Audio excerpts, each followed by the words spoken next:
Hello, History 17B Spring Quarter 2024, and welcome to a bonus mini lecture on timelines that I'm hoping will help you work your way through stage B and then later on for the other timeline stage. Timelines basically tell you what they are in the name. They're lines that show time. But there are many different styles of timelines. Some are more helpful than others, and the formatting often depends on your taste, your audience, and what you are trying to get across. In this bonus lecture, I'm just going to share some timelines that other people have made and talk about them. You might note the theme of each timeline and what information the creator has chosen to present, meaning also what they have decided to leave out. You could also think about which styles you like and perhaps why these strike you. The timeline on the left on the slide here comes from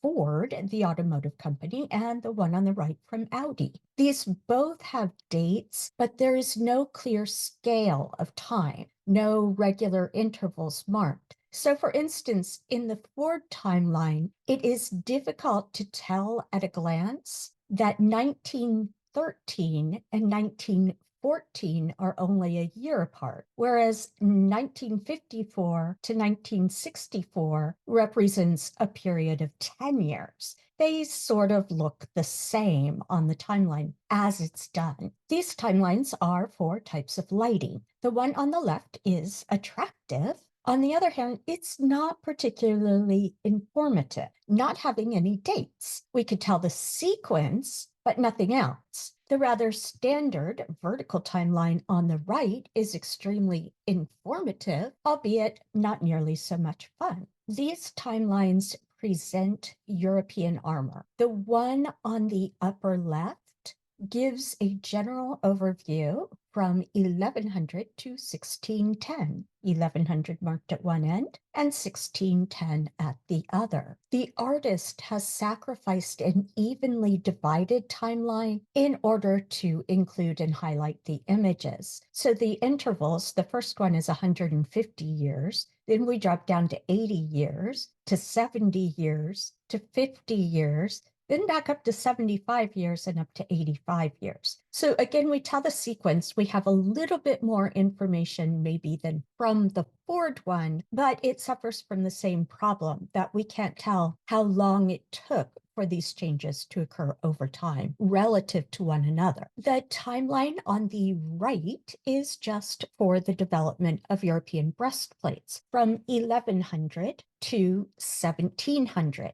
The creator has dealt with the issue of including images with a fairly regularly divided timeline in an interesting, maybe successful, maybe not entirely successful way. The timeline on the bottom left is quite specific. It is limited to Italian cuirasses of the 15th century. Here we have apples. On the left is a timeline of apple development for a single year. The letter and number combinations probably indicate time, but since I don't know how to interpret them, I can tell order or sequence, but not exactly when to expect each. The timeline on the right is a fairly classic vertical timeline, giving us information on the history of apple cultivation in Montana from the 1840s to 1920. And you can see, although standard, it is presented in a way that is aesthetically pleasing, and the alternation of green and red helps the person looking at it to sort one thing from another.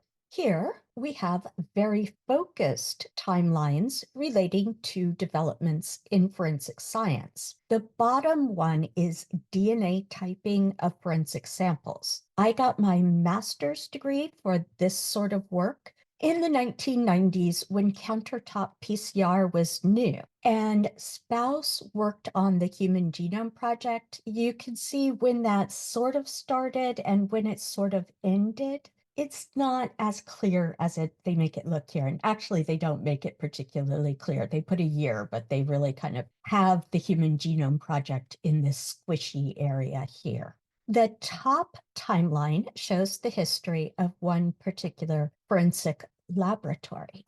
Here we have shoe timelines. The timeline on the left is actually fairly useless when it comes to information, but it amuses me. Why is it useless when you have a picture? Because you don't actually know how many people wore shoes like this, if anyone did, or if they were just fashion things. There's nothing in here to tell you how representative these shoes are or who they may represent or not represent.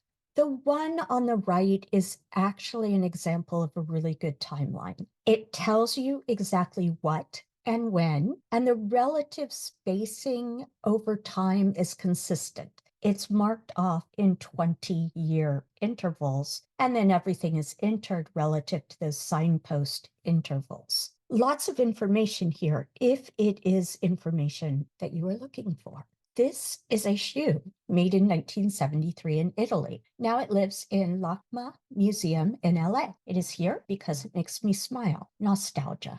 On the left is a timeline of Western art movements. I find the presentation here really, really frustrating because the orange line suggests a continuous sequence of time that follows the line, whereas the date ranges read left to right regardless of which way the line is going. Don't do this. They've also done something weird with the spacing on the dates for the neoclassical period when compared with the others. So you won't be graded purely on aesthetics, but you do want your timeline to be effective with your viewer. It takes a little digging to find comparable timelines for other regions, especially ones written in English. And since I am not proficient in other languages, that is what I had to do. I have no idea how accurate this timeline is, but that one is for history of art in the Philippines.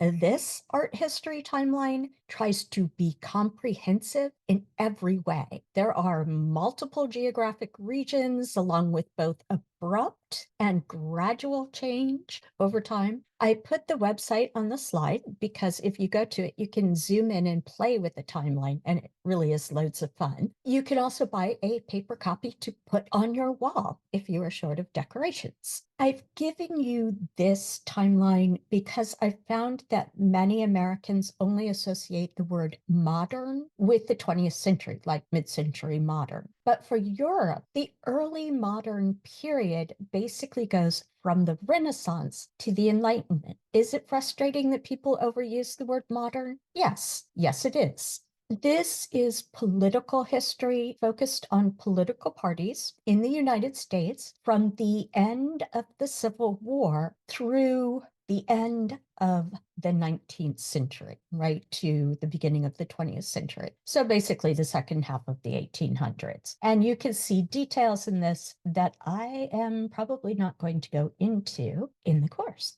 This on the left is a fairly simple timeline of Western economic history. If you want to make a point quickly and clearly, this is your way to do it. If you want to include more nuance and detail, the one on the right is a more complex representation of the same subject. Here we have the periodization or division of French and American history. You will notice that they are not the same with one another. I suspect or hope that surprises you not at all. And you may also notice that we talked about periodization earlier. And one of the attendance questions was, what periods in American history do you know? And you may notice that this particular way of dividing up time may or may not correspond with what you've seen used before. And it does not correspond exactly with what I'm doing.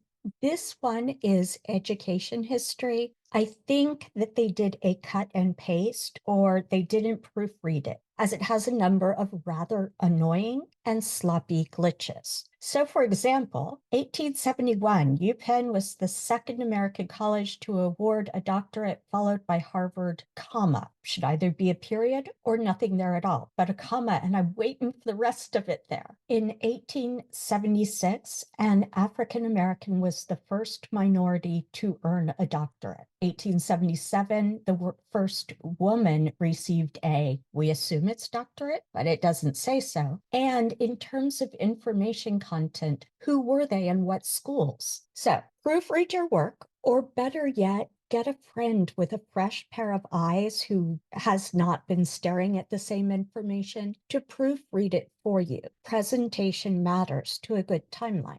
And finally, since fashion history is a legitimate field that offers a doctoral degree of its own, here is a bit of my hobby self-indulgence. Once upon a time, when I had free moments, I liked to do historical costuming. On this one, you might think about which times and places are included and why. You might also notice that apparently men only had fashion in the Stone Age, ancient Rome, when women disappeared for a bit, and then in Byzantium, after which men disappeared in the West for good. Sorry, guys.